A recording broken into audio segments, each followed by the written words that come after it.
Rotorua, New Zealand, a place of new beginnings for a young family. The Harper family, seeking solace and a fresh start, arrived at the doorstep of their new home, Redwood Mansion. Redwood Mansion, an old Victorian house, stood perched atop a hill, overlooking the geothermal wonders of Rotorua. Its once vibrant facade had faded, replaced by peeling paint and an air of melancholy. As they stepped inside, a musty smell greeted them, the scent of forgotten memories and long-past time. The air hung heavy, thick with anticipation and an unsettling stillness. John Harper, the father, surveyed their new abode with cautious optimism. His wife Amelia couldn't shake off a feeling of unease that clung to her like a shroud. The first night in their new home, the Harpers gathered in the living room, the flickering flames of the fireplace casting dancing shadows on the walls. The silence was broken only by the crackling of the fire and the wind whistling through the gaps in the old window panes. Suddenly a floorboard creaked upstairs, then another, followed by the distinct sound of footsteps moving across the wooden floor. John dismissed it as the house settling. Later that night, Amelia woke to a cold whisper in her ear. Her name, spoken in a hushed tone, sent shivers down her spine. She turned to see nothing but the faint glow of the moon through the window.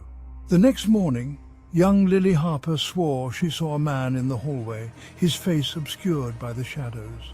Her parents dismissed her claims as an overactive imagination, but the seeds of doubt had been sown. Days turned into weeks, and the strange occurrences continued. Objects moved on their own, disappearing and reappearing in different locations. Doors slammed shut without explanation. One evening, as Amelia was brushing her hair, she caught a glimpse of something unsettling in the reflection of her vanity mirror. A figure stood behind her, its face hidden in the darkness, its eyes glowing with an eerie light. She spun around, her heart pounding in her chest, but there was nothing there. Was it a trick of the light, or something more sinister? The bathroom mirror became a source of terror for the family. Each reflection seemed to hold a fleeting glimpse of something otherworldly. Faces flickered in the glass, their expressions etched with pain and sorrow. Determined to uncover the truth about their haunted home, John delved into the history of Redwood Mansion. He discovered an old diary hidden in the attic, its pages filled with faded ink and desperate scribblings. The diary belonged to a woman named Elizabeth Redwood, who had lived in the house a century earlier. Her entries painted a chilling picture of her life within those walls, of strange occurrences, whispering voices, and a growing sense of dread. Elizabeth wrote of her husband, a cruel and controlling man who had driven her to the brink of madness.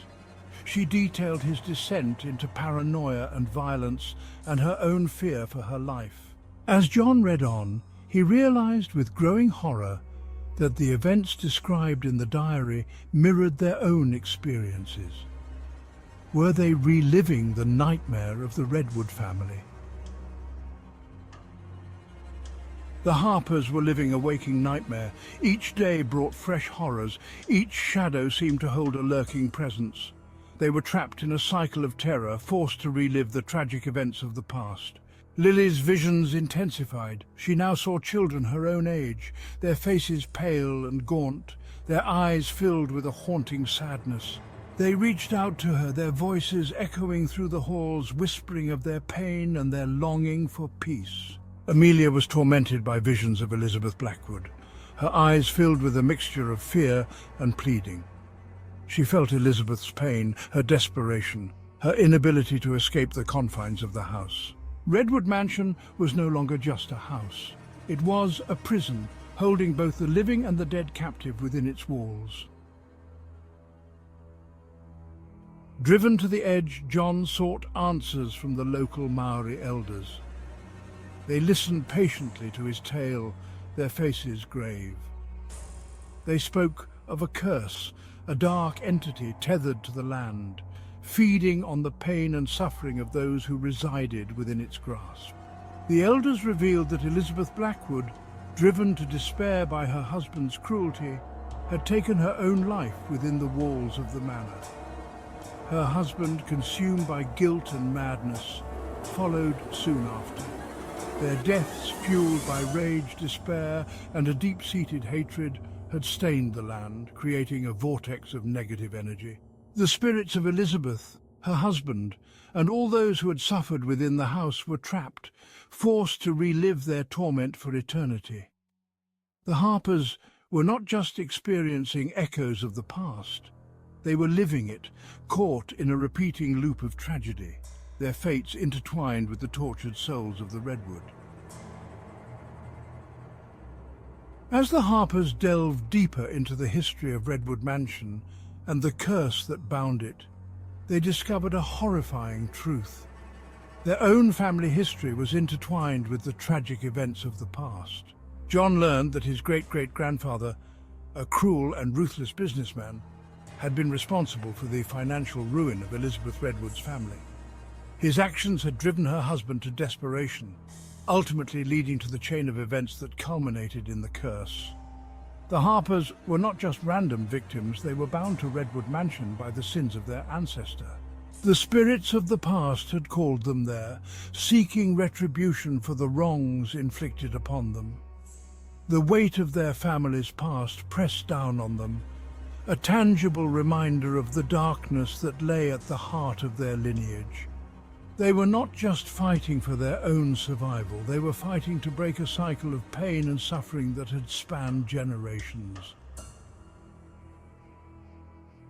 Armed with the knowledge of the curse and their family's connection to it, the Harpers sought a way to break free from the cycle of tragedy. The Maori elders told them that the spirits were trapped by their own pain and anger. To release them and themselves, the Harpers had to right the wrongs of the past. They had to acknowledge their ancestors' actions, seek forgiveness from the spirits, and offer them peace. John, filled with remorse for his ancestors' deeds, stood before the fireplace, the flames casting flickering shadows on his face. With a heavy heart, he spoke to the spirits, acknowledging his family's guilt and expressing his deep regret for the pain they had caused. He offered them forgiveness and promised to honor their memory by living a life of compassion and kindness. As his words echoed through the house, a sense of peace settled over the room. The temperature warmed and the oppressive atmosphere lifted. The Harpers stayed at Redwood Mansion, but the house was no longer a place of fear. The spirits, finally at peace, moved freely through the halls, their presence a comfort rather than a threat. Lily befriended the spirit children, playing with them in the gardens and listening to their stories. Amelia found solace in Elizabeth Blackwood's presence, the two women finding common ground in their shared experiences of love, loss and resilience. Redwood Mansion became a place of healing, a testament to the power of forgiveness and the enduring strength of the human spirit. The Harpers embraced their past, both the light and the shadow, and in doing so found a deeper understanding of themselves and the unbreakable bonds of family. The curse of Redwood Mansion was broken, but its legacy lived on, a haunting reminder that the past is never truly gone, and that sometimes the only way to escape the shadows is to face them head-on.